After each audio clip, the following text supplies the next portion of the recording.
Hi అండి. Welcome back to our channel mom and pumpkins. ఈ వీడియోతో మా వుడ్ వర్క్ అయితే ఫైనల్లీ కంప్లీట్ అయిపోయింది. Thank you so much for supporting అండి. చాలా హ్యాపీగా ఉంది నా వీడియోస్ మీకు హెల్ప్ అవుతున్నాయి అంటే. చాలామంది కమెంట్ చేస్తూ ఉన్నారు, మేము కూడా ప్రాబ్లమ్స్ ఫేస్ చేసాము, మాకు కూడా ఇలాగే జరిగింది, మేము కూడా వుడ్ వర్క్ చేయించాలనుకుంటున్నాము, మీ వీడియోస్ చాలా హెల్ప్ అవుతున్నాయి అని. మీరు ఇలాగే సపోర్ట్ చేస్తూ ఉంటే ఇంకా మంచి మంచి వీడియోస్ చేస్తాను. ఈ వీడియోని అయితే లైక్ చేసి సబ్స్క్రైబ్ చేసేసుకోండి. ఇప్పుడు పెట్టాల్సింది ఈ వీడియో, కానీ లేట్ అయిపోయిందండి ఫెస్టివల్కి ఊరికి వెళ్ళడం వల్ల. నేను ఇక్కడ మంచి ఎండలో మన కొత్తింటికి వెళ్ళడానికి రెడీ అయ్యాను. ఇలాగా ఎండకి మాడిపోకుండా ఇలా ఫుల్ కవర్ అయ్యేలాగా డ్రెస్ వేసుకొని సన్ స్క్రీన్ పూసుకొని వెళ్తున్నాను. కార్పెంటర్ అంకుల్ ఫోన్ చేశారండి, గ్లాసెస్ అండ్ మిర్రర్స్ వచ్చాయి, వచ్చి చూసుకోండి అని. ఇక్కడ నాకు మిర్రర్ వీడియో తీస్తుంటే నవ్వొస్తుందండి. ఇప్పుడు అక్కడికి వెళ్తే ఏం చెడగొట్టుంటారో, వాళ్ళతో ఎక్కడ గొడవ పడాల్సి వస్తుందో అని ఊపిరి పీల్చుకుంటున్నాను. మన ఎక్స్పెక్టేషన్స్ ని తప్పకుండా రీచ్ అవుతారు వాళ్ళు, అనుకున్నట్టే జరిగింది. చూడండి, ఇంట్లోకి ఎంటర్ అవ్వగానే హార్ట్ బ్రేక్ అయిపోయింది నాకైతే. ఏంటా అనుకుంటున్నారా, క్రాకరీ యూనిట్ కి నేను పర్టికులర్ గా చెప్పానండి, నాకు స్మోక్ గ్లాస్ కావాలి, క్లియర్ గ్లాస్ వద్దు అని. ఎందుకంటే మనకి ఇంట్లోకి ఎంటర్ అవ్వగానే క్రాస్ గా క్రాకరీ యూనిట్ కనిపిస్తుంది, కళ్ళన్నీ దాంట్లో ఉన్న సామాన్లు ఏ పెట్టుకుంటామో దాని మీదే పోతాయి, నాకు అలా ఇష్టం ఉండదు అని నేను అది ముందే ఫిక్స్ అయ్యాను, క్లియర్ గ్లాస్ వద్దు అని. బట్ వాళ్ళు అలా చేసేసారు, చాలా బాధేసింది. నెక్స్ట్ ఇక్కడ హ్యాండిల్స్ కోసం కార్పెంటర్ చెప్పారు, మేము ఇక్కడ డీటెయిల్ గా రాసుకున్నాం, 4 ఇంచెస్ 8 ఇంచెస్ 6 ఇంచెస్ ఎన్ని పడతాయి అని డీటెయిల్ గా రాసుకొని వెళ్ళాం షాప్ కి. మన బడ్జెట్ లోనే బెస్ట్ క్వాలిటీ తీసుకున్నామండి. ఇక్కడైతే అనిపించిందండి వుడ్ వర్క్ అయిపోయి మంచిదే జరిగింది అని. ఎందుకంటే వాళ్ళు తెచ్చేవైతే వాళ్ళు లాభం ఉంచుకొని ఏవో ఒకటి తెస్తారు, కాస్ట్ ఎక్కువ చెప్పేస్తారు అనిపించింది. అక్కడ కనుక్కున్నాము వుడ్ ఎంత అవుతుంది, షీట్ ఎంత అవుతుంది అని వాళ్ళతోనే మాట్లాడి. అన్ని షాప్ లోనే ఉంటాయి అదే షాప్ లో. మీరు కూడా ఒకసారి బయటికి వెళ్ళి షాప్స్కి ఇలా తిరగండి, బయట మార్కెట్ ప్రైజెస్ ఎలా ఉన్నాయి అని కనుక్కోండి. ఇలా ముందుగానే అన్ని తెలుసుకోవడం వల్ల మీరు వుడ్ వర్క్ లేదా ఇంటీరియర్స్ తో మాట్లాడేటప్పుడు, వాళ్ళు కొటేషన్ ఇచ్చినప్పుడు లేదా వాళ్ళు కాస్ట్ చెప్పేటప్పుడు వాళ్ళు నిజం చెప్తున్నారా అబద్ధం చెప్తున్నారా, ఎంత లాభం ఉంచుకుంటున్నారా అని కొంచెమైనా మనకు అవగాహన వస్తుంది. ఎందుకంటే వర్క్ ఇచ్చేదాకా ఒక్కొక్కరు కమల్ హాసన్లు, మర్యాద రామన్నలు అయిపోతారు. అడుగు బయట పెడితే నరికేస్తాం అన్నట్టుగా వాళ్ళ చేతిలో మన ఇంటి కీస్ పెట్టి డబ్బులు పెట్టగానే మారిపోతారు. ఇంకొక యాంగిల్ చూపిస్తారు మనకు. గైస్, నేను ఇక్కడ అందరినీ చెప్పట్లేదు, అందరూ ఇలానే ఉంటారు, అందరూ వుడ్ వర్క్ వాళ్ళు మంచోళ్ళు కాదు అని చెప్పట్లేదు. నా ఎక్స్పీరియన్స్ ప్రకారం నేను చూసిన వాళ్ళందరూ ఇలాగే ఉన్నారు కాబట్టి నేను చెప్తున్నాను. మంచి వాళ్ళు కూడా ఉండొచ్చు. ఒకవేళ మీరు వుడ్ వర్క్ చేయించుకొని ఉంటే వాళ్ళతో ఎక్స్పీరియన్స్ ఎలా ఉందో మీ కమెంట్ సెక్షన్ లో కమెంట్ చేయండి, అందరూ తెలుసుకుంటారు. ఇక్కడ హ్యాండిల్స్ అన్ని తీసుకొని ఇంటికి వచ్చామండి. నైట్ 11 అయిపోయింది అప్పటికే. అందరూ నిద్రపోయారు, అసలు లైట్స్ అన్ని ఆఫ్ చేసి ఉన్నాయి. చిన్నగా డోర్ తెరిచి లోపలికి వెళ్తున్నాము, ఎందుకంటే నెక్స్ట్ ఇంకా 1 డేలో వెళ్ళిపోతారు. హ్యాండిల్స్ అండ్ గ్లాసెస్ అయిపోతే వెళ్ళిపోవడమే. ఇంకా ఆర్చ్ అయితే చాలా బాగా వచ్చింది అనిపించిందండి. లోపల డోర్ కి బయట ఆర్చ్ కి వుడ్ మ్యాచ్ అయింది కలర్. నెక్స్ట్ ఇక్కడ ఏమేం పెండింగ్స్ ఉన్నాయి అని డిస్కస్ చేసుకొని రాసుకుంటూ ఉంటాము మేము వెళ్ళినప్పుడల్లా. అలా అన్ని చెక్ చేసుకుంటూ ఉన్నాము. రాసుకున్నా పర్లేదు, లేదా పిక్ తీసేసుకొని మేమైతే వాట్సాప్ గ్రూప్ లో పెట్టేసేసుకుంటాము. ఇక్కడ పూజా యూనిట్ డోర్ అండి, పూజా యూనిట్ మొత్తం ఇలా లాంగ్ గా చేయించుకున్నాను, అది రేపు CNC కట్ కి పంపించాలి. లాస్ట్ ఇంకా 2 డేస్లో వుడ్ వర్క్ అయిపోతుంది అనగానే అసలు టెన్షన్ అనమాట. వుడ్ ఉంటుంది, షీట్స్ ఉంటాయి, ఇంకా ఏమైనా చేయించుకోవచ్చా, ఇంకేమైనా ఐడియాస్ రావాలి అని చూస్తూనే ఉన్నాను నేనైతే.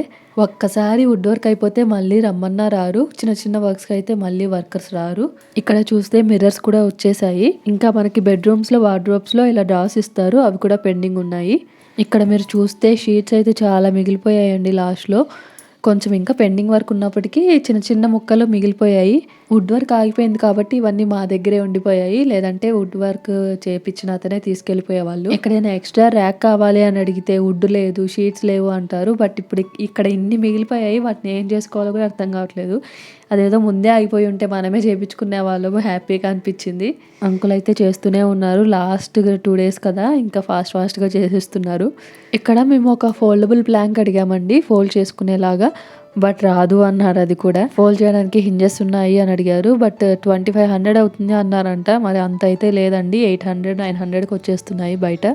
కాబట్టి అక్కడ చిన్న ప్లాంక్ లాగా పెట్టారు, ఫోన్ పెట్టుకోవడానికి, ఛార్జింగ్ పెట్టుకోవడానికి అలాగా. నెక్స్ట్ ఇక్కడ బెడ్ సైడ్ బాక్స్కి ఒక మిస్టేక్ జరిగిందండి వాళ్ళు చేసింది. ఓపెన్ ర్యాక్కి తక్కువ స్పేస్ ఉంచి ర్యాక్స్ బాగా చేయండి అని చెప్పాను. బట్ ఓపెన్ ర్యాక్కి ఎక్కువ స్పేస్ ఉంచి ర్యాక్స్ డ్రాస్ చిన్నగా చేసేసారు. గట్టిగా అడిగితే నేను అలాగే చెప్పాను అని చెప్పారు. నా ముందే సైగ చేసుకొని వాళ్ళు ఇద్దరు ఒక మాట మీద ఉండి నన్ను పిచ్చిదాన్ని చేసేసారు అప్పుడు మాత్రం. ఇలా అన్నీ నా కళ్ళ ముందే జరగడం వల్ల మీకు ఇంత డీటెయిల్గా అన్నీ చెప్తున్నాను. నెక్స్ట్ ఇక్కడ మళ్ళీ షాప్కి వెళ్ళి సింక్ దగ్గర napkin holders, towel rods, soap holders ఇలా అన్నీ తెచ్చుకున్నాము. కావాల్సిన ప్రతి ఒక్కటి పేపర్ మీద పెట్టి అన్ని గుర్తు పెట్టుకొని తెచ్చుకున్నామండి. ఇలా వరుసగా 2-3 డేస్ తిరిగామండి వుడ్ వర్క్ ఆగిపోయాక. 10:30 అయిపోయింది, అప్పుడే అన్నం కూడా తినలేదు మేము. ఎందుకంటే అవన్నీ సెలెక్ట్ చేసుకొని తెచ్చుకోవడానికి చాలా టైం పడుతుంది. ఇంట్లో పిల్లల్ని చూసుకోవడానికి కూడా ఎవరు లేరు కాబట్టి మేమే పిల్లల్ని తీసుకొని తిరిగే వాళ్ళం. అలాగే 1.5 hour 2 hours పట్టిందండి సెలెక్ట్ చేసుకోవడానికి. బ్యాంగిల్ రాడ్స్, కర్టెన్ రాడ్స్, మళ్ళీ వాటికి క్లాంప్స్, మళ్ళీ సైడ్ పెట్టుకోవడానికి డిజైన్గా ఉంటాయి అవి, మళ్ళీ వార్డ్రోబ్స్లో మనకి రాడ్స్ పెడతారండి బట్టలు హ్యాంగ్ చేసుకోవడానికి, అవి కూడా. ఇలా ప్రతిదీ మేమే సెలెక్ట్ చేసుకొని తెచ్చుకోవడం వల్ల లేట్ అయిపోయింది. చూడండి అందరూ నిద్రపోయారు, లైట్స్ కూడా ఆఫ్ చేస్తున్నాయి. ఇలా ప్రతిదీ వాళ్ళకి తెచ్చి ఇచ్చాక వుడ్ వర్క్ కంప్లీట్ అయిపోయే ఫైనల్ డే వచ్చేసింది. అంత వర్క్ అయిపోయిందండి. లాస్ట్ డే కూడా నైట్ 3కి వెళ్ళారండి వాళ్ళు. మా వారు అట్లే కూర్చొని 3కి వచ్చారు ఇంటికి. నేను ఒక స్పెషల్ డ్రా అడిగానండి, సీక్రెట్ డ్రా లాగా, డ్రాలో డ్రా వస్తుంది. ఫైనల్ డేలో అది చేశారు. మొత్తం కంప్లీట్ అయ్యేదాకా ఉండి వాళ్ళకు మనీ సెటిల్ చేసి ఇచ్చారు. అక్కడ కూడా గొడవ అయింది పాపం. వీళ్ళకు వర్క్ ఇచ్చిన వుడ్ వర్క్ అతను ఇవ్వాలి మనీ, బట్ మమ్మల్ని అడిగారు. సరే వాళ్ళకే లాస్ కదా, మనకు చేశారు కదా వర్క్ అని మేము ఇచ్చాము. బట్ అవి కూడా సరిపోలేదు, ఇంకా ఇవ్వమని అడిగారు. కార్పెంటర్స్కి ఏంటంటే వర్క్ అంతా చేయించుకుంటారండి, లాస్ట్లో ఇస్తారు మనీ. సో వాళ్ళకి చాలా లాస్ అవుతుంది మధ్యలో ఇలా ఆగిపోతే. వుడ్ వర్క్ అతను బాగానే ఉంటారు కానీ వీళ్ళకి లాస్ అసలు. బట్ మేమేం చేయలేం కదా, అప్పటికే మాకు అనుకున్న దానికంటే 1 lakh ఎక్స్ట్రా అయిపోయింది వాళ్ళని నమ్ముకున్నందుకు. వాళ్ళు చూసుకుంటారులే అని ఇంకా మేము వదిలేసాము. ఫైనల్గా వుడ్ వర్క్ అయితే ఇలా కంప్లీట్ అయిపోయిందండి. మెయిన్ విషయం చెప్పడం మర్చిపోయానండి, ఇంపార్టెంట్ డ్రాస్కి లేదా డోర్స్కి లాక్ పెట్టించుకోవడం. ఇదైతే డిజాస్టర్ అండి. లాస్ట్లో హడావుడిగా చేయడం వల్ల కొన్ని లాక్స్ పనిచేయట్లేదు. వాళ్ళు చెక్క కట్ చేసి పెట్టడం నీట్గా చేయలేదండి మాకు. ఆ లాక్స్లో కూడా డిఫరెంట్ మోడల్స్ ఉంటాయి, మంచి క్వాలిటీ ఉంటుంది. మాకు లాస్ట్లో హడావుడి అవ్వడం వల్ల పట్టించుకోలేదు అంతగా. 3 వర్కర్స్ కలిసి ఇలా ఫాస్ట్గా షేర్ చేసేసుకొని చేసేస్తున్నారు వర్క్. మేము వచ్చినప్పుడల్లా పిల్లల్ని తీసుకొని రావాలి. పాపం వాళ్ళకేమో బోర్ కొడుతుంది, ఏం చేస్తారు వాళ్ళు అక్కడ, అన్ని కదిలిస్తూ ఉంటారు. మేమేమో అరుస్తూ ఉంటాము, అది ముట్టుకోకు ఇది ముట్టుకోకు అని. ఎందుకంటే ఏవి పట్టినా షార్ప్గా ఉంటాయండి, ప్రతిదీ గీసుకుపోతాయి అసలు. ఇక్కడ చూస్తే డ్రెస్సింగ్ టేబుల్ లాగా డ్రెస్సింగ్ మిర్రర్ పెట్టారు. నెక్స్ట్ ఇక్కడ వ్యానిటీ ఏరియా దగ్గర ఒక మిర్రర్ పెట్టారు. నెక్స్ట్ ఇక్కడ క్రాకరీలో పార్టీషన్స్ పెట్టించుకుంటున్నాను. అంత హైట్ అవసరం లేదు నాకు, ర్యాక్స్ కావాలి మధ్యలో అని చెప్పి పెట్టించుకుంటున్నాను. ఇక్కడ చూస్తే చూడండి సాధించాను. క్లియర్ గ్లాస్ నుంచి నా స్మోకీ గ్లాస్కి వచ్చేసాను. నేను చెప్పింది ఏంటి, మీరు చేసింది ఏంటి అంటే వాళ్ళు మళ్ళీ మార్చారు.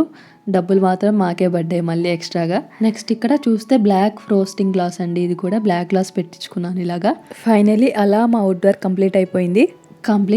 వుడ్ వర్కే అండ్ ఇంకా చాలా ఉంది కదా.